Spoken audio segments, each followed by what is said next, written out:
Kita akan mulai acara bincang-bincang santai sebenarnya, tetapi ada isinya berupa muatan inovasi yang kami akan berikan kesempatan pertama kepada beliau Profesor Sopyan Barika. Beliau adalah profesor dan dosen senior dan peneliti yang sangat produktif ya dari Fakultas Kedokteran, Kesehatan Masyarakat dan Keperawatan UGM yang disingkat sekarang FKKMK. Beliau adalah peneliti yang tidak asing lagi di kalangan peneliti medik ya, di tingkat UGM maupun di tingkat nasional dengan produk inovasinya berupa antigen rapid test yang disebut dengan RIGHA. Bagaimana dan seperti apa inovasi tersebut? Mari kita simak paparan dari beliau, Prof. Rika. Monggo, Prof. Rika, kami persilahkan waktu dan tempat, dan juga silakan Mas Operator membantu share screen untuk Prof. Rika. Monggo, Prof. Terima kasih, Pak Kompiang. Selamat siang. Assalamualaikum warahmatullahi wabarakatuh. Yang kami hormati Bapak Menko Perekonomian, Profesor Erlangga Hartarto, Bapak Rektor, Profesor Panut, Ketua Kagama, Pak Ganjar, dan semua teman-teman agama yang saya cintai. Mohon slide pertama bisa ditayangkan. Ya. Jadi tentu pada saat di bulan Desember, kemudian Januari, awal pandemi, kita semua tentu berpikir apa yang bisa kita perbuat, apa yang bisa kita kontribusikan untuk mengatasi COVID-19. Kami bersama tim, slide berikutnya, TFRIC, Task Force, slide, Task Force Research Inovasi COVID-19 memanggil.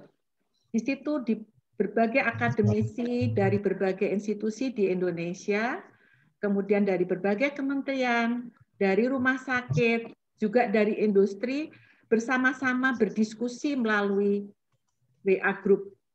Kemudian setiap grup itu akhirnya mengelompok menjadi grup-grup yang sesuai dengan interestnya masing-masing.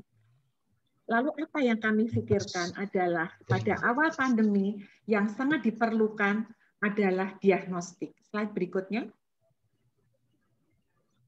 Slide berikutnya. Ya. Jadi ini adalah area, kembali ke slide sebelumnya. Ya. Jadi ini adalah diagnostik. Diagnostik merupakan sesuatu yang harus segera kita miliki. Kita belum mempunyai alat diagnostik untuk COVID-19. Jadi inilah kemudian kami bersepakat untuk mengembangkan. Kita memerlukan waktu, momentum waktu itu sangat penting. Slide berikutnya. Pada saat itu telah masuk berbagai alat komersial dari luar negeri yang harganya sangat bervariasi. Dari 200.000 sampai 450.000 atau lebih. Sehingga kemudian kita memilih dari ketiga macam alat diagnostik, kita mendiskusikan apa yang paling visible yang bisa kita lakukan. Sehingga kita memilih rapid diagnostic test antibody. Karena rapid diagnostic test antibody ini merupakan respons atau alat diagnostik yang paling cepat bisa kita peroleh dengan waktu kita diberi batas. Oleh TFRIC 19 kita diberi waktu timeline-nya 2 bulan. Harus menjadi suatu prototype. Jadi ini merupakan suatu challenge yang luar biasa. Sehingga kita berpikir apa yang akan kita lakukan. Kalau kita akan mengembangkan PCR, ini grup dari Bio Farma dan grup dari Jakarta sudah mengambil untuk PCR. Jadi kita memilih, kita memilih antigen atau antibodi. Kalau antigen berarti kita harus kultur virus. Kalau kultur virus, fasilitasnya adalah syaratnya sesuai dengan WHO mensyaratkan kita harus menggunakan laboratorium BSL type 3. UGM pada saat itu belum memiliki. Kita memiliki BSL type 2 yang bisa digunakan untuk qRT-PCR. Kemudian dari prior experience dan knowledge yang kita miliki, kita sudah berpengalaman di dalam pengembangan rapid diagnostic antibody, maka itulah yang kami pilih. Itu yang kami kemudian kembangkan. Slide berikutnya. Ya, slide. Mohon slide. Ya. Jadi inilah dalam waktu di bulan April sampai dengan Mei kita di-challenge. Pada awal, jadi awal pandemi itu respon segera kita memilih rapid diagnostic antibody atau mungkin bisa juga kita melakukan suatu sequencing untuk genom SARS-CoV-2 ya. Jadi ini yang waktu-waktu yang bisa kita memikirkan untuk menghasilkan suatu inovasi. Jadi pandemi COVID ini luar biasa, telah terbukti menghasilkan berbagai macam inovasi dan itu terjadi karena adanya suatu sinergi dan kolaborasi yang tanpa batas. Slide berikutnya. Bisa slide berikutnya? Ya. Jadi seperti tadi kami sampaikan, sekarang ini orang sering bingung. Rapid test yang mana sih? Ada PCR, ada rapid test antigen, ada rapid test antibody. Itu apa sih bedanya gitu. Jadi sebetulnya kalau untuk diagnostik dari virus itu sendiri, kita bisa menggunakan PCR untuk mengetes genetik material dari virus, mengetes RNA virus, atau mengetes protein dari virus. Itu adalah rapid test antigen. Kemudian yang ketiga adalah kita bisa melakukan pengetesan dengan antibodi, karena setiap orang yang terinfeksi dengan virus COVID itu akan memberikan respons berupa terjadinya antibodi spesifik terhadap virus. Jadi ini yang nomor 3, inilah yang kita ambil karena adanya fasilitas, kapasitas yang kita miliki di UGM. Dan pada saat itu pun di dunia, rapid test antigen itu belum ada. Yang ada beredar adalah rapid test antibody yang juga masuk ke Indonesia luar biasa ratusan dengan variasi harga dan juga variasi kualitas. Mulai dari yang tidak sensitif, yang spesifisitas, sensitivitas rendah sampai yang sangat bagus. Inilah adalah challenge untuk kita. Dan salah satu yang kita pikirkan mengapa antibody ini kita pilih adalah karena antibody ini bisa dilakukan di point of care, yaitu di puskesmas atau dimanapun itu bisa dilakukan.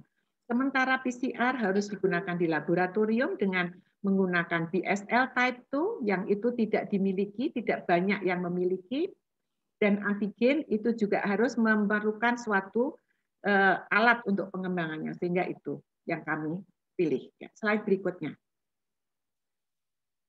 Ya, jadi ini adalah tim pengembang dari UGM, adalah kami sendiri bersama Profesor Triwibawa dari bagian mikrobiologi, kemudian dari Erlangga itu ada Profesor Vedik dan Profesor Cita Rosita Prakuswo, spesialis kulit kelamin, kemudian dari BPPT, karena ini adalah grant dari BPPT, di situ ada koordinator yaitu Bapak Irfan Faisal, PhD, kemudian dari industri kita sudah berkolaborasi sejak awal, yaitu dengan Profesor Mulyanto, beliau juga alumni UGM, menjadi ketua laboratorium hepatika, yang kemudian juga mengajak laboratorium diagnostik yang di bawahnya yaitu ProLine, Prodia Diagnostic Line. Yuk, slide berikutnya. Nah, jadi 2 bulan, apa yang bisa kita lakukan? Sehingga kita lalu membuat, karena ini merupakan sesuatu yang sudah prior experience yang sudah kita miliki. Maka kita sebelum ada kita tanda tangan kontrak penelitian, kita sudah memesan. Kita sudah memesan bahan-bahan dan kita sudah segera mempersiapkan, mendiskusikan. Dan antigen yang kita pilih adalah antigen yang paling antigenik, yang paling antigen itu yang paling kuat ya untuk bisa memacu sistem imun dari COVID-19 yaitu antigen S. Dan antigen S itu terpaksa harus kita pesan dari luar negeri karena kita tidak memiliki fasilitas untuk mengisolasi antigen S itu karena BSL-3. Tapi alhamdulillah insya Allah nanti sebentar lagi laboratorium yang baru sudah memiliki itu. Nah, kami alhamdulillah tadi Pak Erlangga juga menyatakan bahwa didukung semua proses-proses untuk mendatangkan bahan dan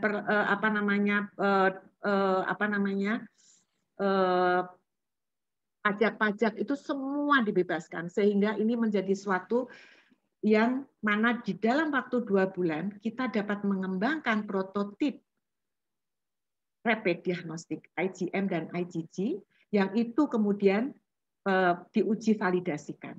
Uji validasi kami lakukan. Mengapa kami mengajak Surabaya? Karena uji validasi dilakukan di Surabaya, juga di Semarang, di Solo, dan di Yogyakarta. Sehingga kami mendapatkan nilai sensitivitas dan spesifisitas. Tentu untuk menghasilkan suatu alat itu tidak serta-merta sensitivitas dan spesifisitasnya bagus. Kami melakukan suatu continuous quality improvement bersama dengan industri. Sehingga kami terus memperbaiki IgM, IgG dari berbagai brand itu dibeli untuk memperbaiki sensitivitasnya. Kemudian dari antigen S yang satu saja kita menambah satu lagi antigen, yaitu N, nukleokapsid, untuk bisa menambah sensitivitas dan spesifitasnya. Akhirnya, slide berikutnya. Slide berikut. Ya. Ya, jadi ini adalah keunggulannya, adalah sampel mudah tanpa alat, bisa dipakai di mana saja. Ini adalah gambaran virus. Kemudian antigen itu yang runcing-runcing itu adalah S antigen yang kita pilih untuk dipakai untuk mengembangkan antibody, rapid antibody ini. Kemudian yang kuning-kuning di luarnya itu adalah antibody yang akan kemudian diikat, akan mengikat bagian S dari virus itu sehingga virus itu dinetralisasikan. Itu adalah mekanisme kerjanya. Murah, dapat dilakukan dimanapun dan di siapapun, dan ini dapat dipakai untuk tracing. Seperti tadi Pak Hartarto katakan, selain untuk diagnostik bahwa dia telah terinfeksi, tapi dia juga bisa dipakai untuk tracing dan bisa dipakai untuk melihat transmisi virus. Dan bila kita bisa menggunakan itu di populasi, kita bisa mendapatkan gambaran herd immunity. Dan itu bisa dipakai untuk membantu di dalam penentuan kebijakan dari decision making policy. Slide berikutnya. Jadi ini adalah gambarannya seperti ini. Dan di akhir kami selalu mengujikan kepada Litbangkes dengan catatan persyaratan Litbangkes, sensitivitas dan spesifisitasnya harus lebih dari 95%, yang itu pun tidak mudah dan kami terus berusaha ya. Jadi tapi ini sudah diizinkan untuk beredar. Slide berikutnya diedarkan. Slide berikutnya. Dan alhamdulillah pada tanggal 22 Juni produk kami merupakan termasuk produk yang pertama selesai yang diberi waktu timeline 2 bulan itu telah di-endorse oleh Presiden dan di launching dan selanjutnya kami mendapatkan nomor izin edar. Slide berikutnya. Ya, kemudian kami juga mendaftarkan untuk mendapatkan list, dimasukkan di dalam list e-katalog inovasi. Alhamdulillah. Sekarang dalam proses paten. Slide berikutnya. Ya. Kemudian sekarang kami tentu di-challenge mengenai harga. Sebetulnya harga produksi itu hanya Rp50.000. Tetapi kemudian dari industri dengan melihat kenaik turunan kesulitan mendapatkan bahan dan sebagainya, maka harus terpaksa menjual dengan harga Rp75.000. Pada saat harga itu dirilis, terjadilah kehebohan nasional. Karena tidak ada satupun rapid test yang harganya tuh kurang dari 100.000. Jadi semua ribut karena semua harganya itu di atas 100.000, 250.000. Jadi semua itu harganya menjadi waduh, terjadi sesuatu yang akhirnya semua turun harganya menjadi, dan itu ditentukan oleh pemerintah sekarang tidak boleh lebih dari Rp100.000 kalau nggak salah gitu ya. Ya, slide berikutnya. Alat ini kemudian sudah didifusikan ke Makassar, sekian ribu, ke Makassar, ke Malang, ke Banyumas, ke Yogyakarta, dan juga ke Bali. Dan kami pada saat ini menunggu hasil dari gambaran dari apa yang dilakukan hasil difusi itu, tetapi sudah mendapatkan hasil post surveillance marketing yang semuanya menyatakan bahwa alat ini mudah digunakan, walaupun ada sedikit masukan, tetapi hampir 89% mengatakan bahwa alat ini nyaman untuk digunakan dan mudah penggunaannya. Tetapi poinnya adalah serosurvey. Indonesia belum memiliki kurva epidemiologi dan application tentang serosurvey COVID itu yang sangat penting itu juga masih sangat sedikit. Alhamdulillah, Ibu Dekan Fakultas Kedokteran, slide berikutnya. Slide berikutnya. Slide. Ibu Dekan Fakultas Kedokteran UGM bersama dengan tim dari Public Health lalu melakukan suatu action research untuk melihat preliminary serosurvey di Kabupaten Sleman, bekerja sama dengan Dinkes, dilakukan di 25 puskesmas untuk 1.300, lebih dari 1.300 tenaga kesehatan, kemudian juga masyarakat umum lebih dari 1.000 di wilayah puskesmas Melati 1 dan Melati 2. Bagi yang positif, kemudian dilakukan swab gratis untuk kemudian dilakukan follow up selanjutnya. Jadi metodenya adalah metode aktif partisipatori. Artinya semua diajak berserta di dalam pelaksanaan dari action serosurvey ini, action research ini. Dari hasil itu diperoleh bahwa ternyata dari 1.331 nakes tadi, 21,2% IgM-nya reaktif, kemudian IgG reaktif 0,15, sementara di masyarakat 5,sekian%. Itu artinya apa? Artinya tenaga kesehatan itu lalu memahami bahwa mereka itu yang reaktif tentu harus dilakukan swab gratis, kemudian dilakukan follow up, sehingga mereka semua bekerja merasa aman dan tenang.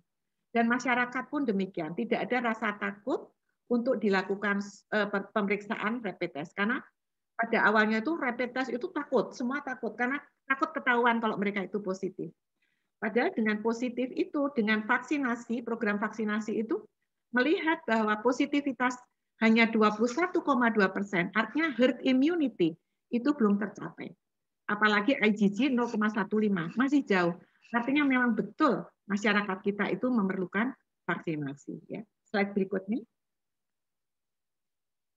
Jadi ini adalah gambarannya.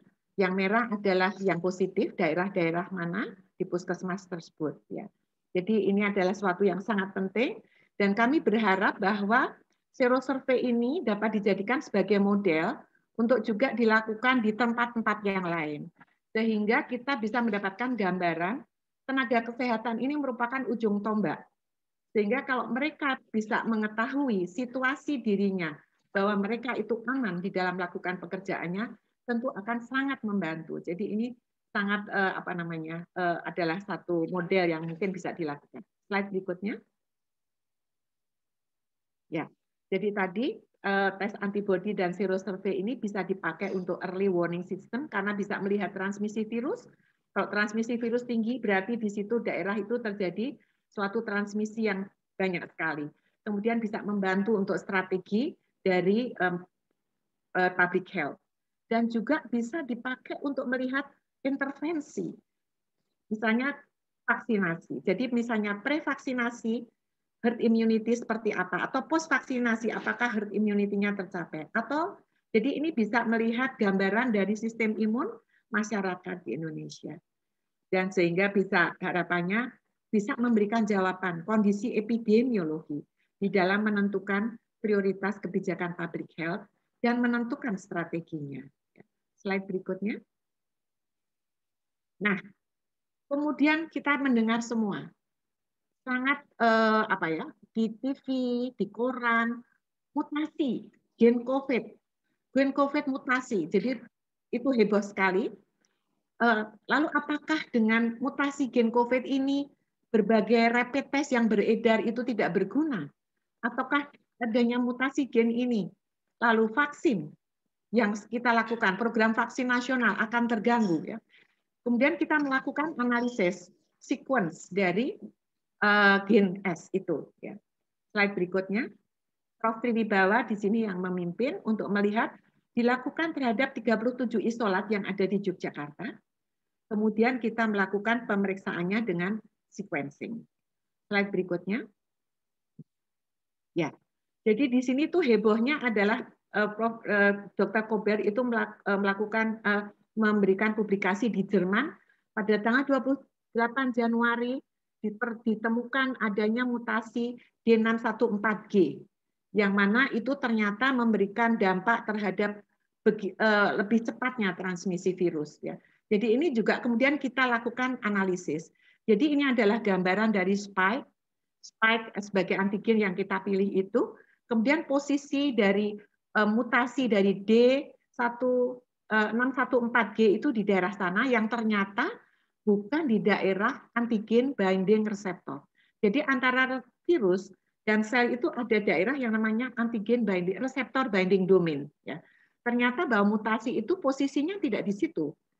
Artinya bahwa antigen rapid test yang kita kembangkan dengan menggunakan antigen S ini, kemudian juga vaksinasi program vaksinasi yang dilakukan ini artinya tidak terganggu karena posisi mutasi itu tidak di daerah ikatan antara reseptor dengan sel, tapi di luar itu. Walaupun transmisinya lebih cepat, transmisinya lebih agresif. Ya. Slide berikutnya. Slide ya. Jadi ini adalah gambarannya. Kita juga menemukan ternyata dari 37 isolat itu, kita menemukan adanya varian tersebut di Yogyakarta. D614G ditemukan juga di Yogyakarta, tapi juga dipublish di Indonesia dan juga di Sentral Java. Tapi ternyata bahwa D614G itu juga sama dengan apa yang sudah dipublish di Afrika Selatan, di New Zealand, di North America, di West America. Jadi di situ itu berarti artinya apa? Artinya bahwa ada kesamaan varian mutasi yang ada di Indonesia dengan yang ada di luar negeri. Artinya impact terhadap vaksinasi yang lain dari Pfizer atau dari Moderna itu juga tidak berdampak karena posisi dari mutasi itu bukan di daerah reseptor binding domain. Slide berikut. Ya, oke. Slide berikutnya. Kita terus. Jadi terima kasih bahwa hasil sequencing bisa digunakan rapid test ini dan program vaksinasi nasional tidak terganggu. Slide berikutnya. Nah, post pandemic harapannya adalah bagaimana? Tapi slide berikutnya sedikit informasi bahwa sebetulnya kita itu sudah di warning, di alert. Setelah mulai dari tahun 1900, 2002 ada coronavirus, 2003 ada SARS-CoV H1N1 atau avian influenza. Kemudian 2009, 2014 MERS-CoV, 2015 Ebola, 2019 SARS-CoV-2. Apa artinya? Artinya adalah sebetulnya bahwa zoonosis ini sudah mengancam dunia. Zoonosis adalah penyakit yang ditularkan melalui hewan. Dan faktanya adalah bahwa 6 dari 10 penyakit menular itu ditularkan oleh hewan. 3 dari 4 new emerging dan re-emerging infeksi itu juga ditularkan oleh hewan. Dan 60% penyakit infeksi yang ada di manusia itu juga ditularkan oleh hewan. Artinya apa? Artinya bahwa sudah terjadi pergangguan ekosistem antara lingkungan manusia dan hewan. Slide berikutnya. Slide berikutnya. Ya. Dan WHO mengatakan bahwa COVID-19 itu merupakan penyakit lingkungan yang disebabkan karena kerusakan lingkungan yang irreparable begitu. Dan salah satu solusinya yang diusulkan adalah kolaborasi multidisiplin transdisiplin, interdisiplin, baik itu lokal, regional, nasional, maupun global, sehingga kita bisa memperoleh luaran kesehatan yang optimal. Jadi, ekosistem kesehatan manusia, hewan, dan lingkungan.